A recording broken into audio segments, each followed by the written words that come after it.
But anyway, for those of you that wanted me to get a mower conditioner, I have to just say I'm sorry, because I just wasn't going to fit the bill for a new mower conditioner.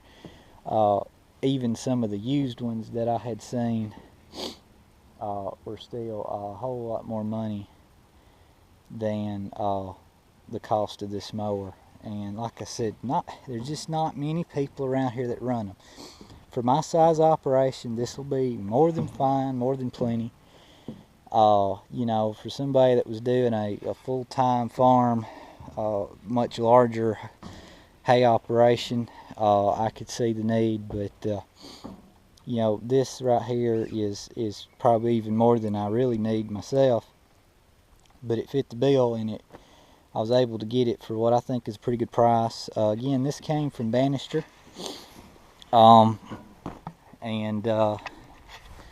had a nice chat with him today, and we talked about several things. But anywho, this is like I said, where it came from, like I showed you on the other video where I was walking around Bannister's lot. I pointed out that this was kind of what I was looking at getting. But anyway, you can see the gearbox there where the PTO, the drive shaft, comes into that box and down to the bar. That's another thing with these mowers, not having the pivot at the end of the bar down here. The bar is actually shorter, so you don't have an additional skid plate and gearbox area right here for hay to wad up in or pile up on or anything like that. So this is actually a little bit simpler mower. The discs also do not drive off the main gears. There's several large gears that run down the inside of this cutter bar, and each one of these discs is driven off a secondary pinion gear, we'll say, and therefore those big gears turn at a lower speed, and the pinion gear and all can be lifted out of this. I think there's like 6 or 8 bolts underneath this hub that hold that whole shaft and pinion gear in, and that whole assembly can be lifted out and replaced. Unlike some of the other mowers that the disc actually run off of those main gears that run down the cutter bar. Now this makes this cutter bar a little bit wider from front to back, which is another reason why it holds somewhere around 2 gallons of gear oil. But you know, that's a good thing. Let's see. These have also got this piece right here is replaceable.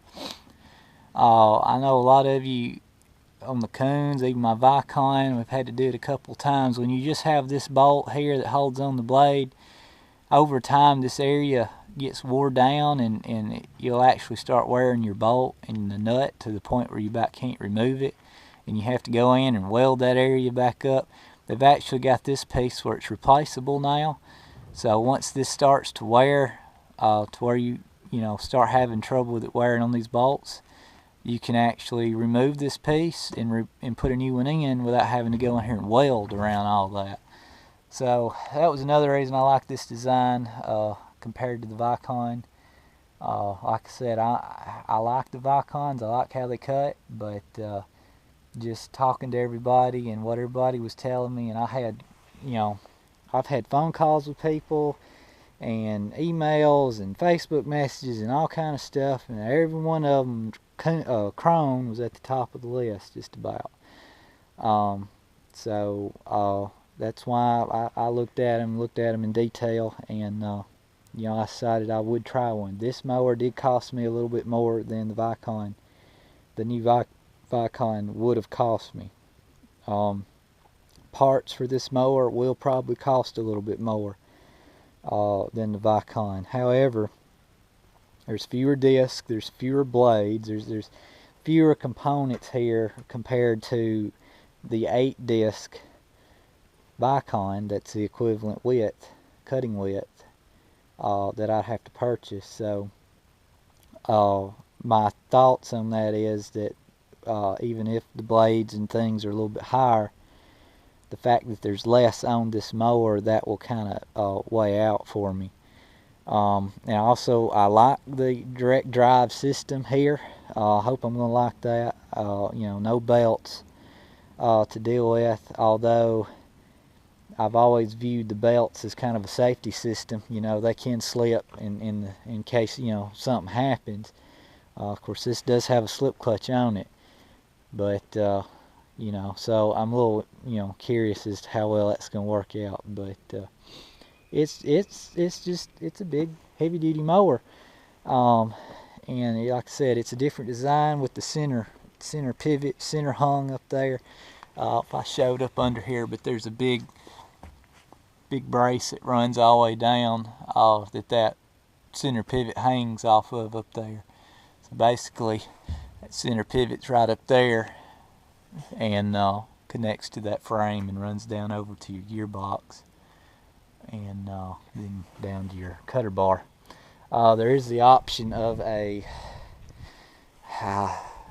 board here on the end to swath the hay over a little bit. I'm gonna run it first and see how it's working. I think the way this one is, this way this disc is turning. Let's see. Yeah, it'll actually toss that hay over a little bit. I think. Yeah, if I'm spinning at the right direction, I think it'll toss that hay over a little bit and still leave a gap over next to your uncut hay to run down your, you know, as a tire track for your tractor. But anyway, but yeah, I've went on and on here about it. I could probably make multiple videos here around it, but you probably won't see much any more videos on it until hay season. So I just want to go ahead and do one good walk around and show y'all it and give my thoughts and tell you why I went with this mower over the Vicon. It was really between the Vicon and this mower the whole time.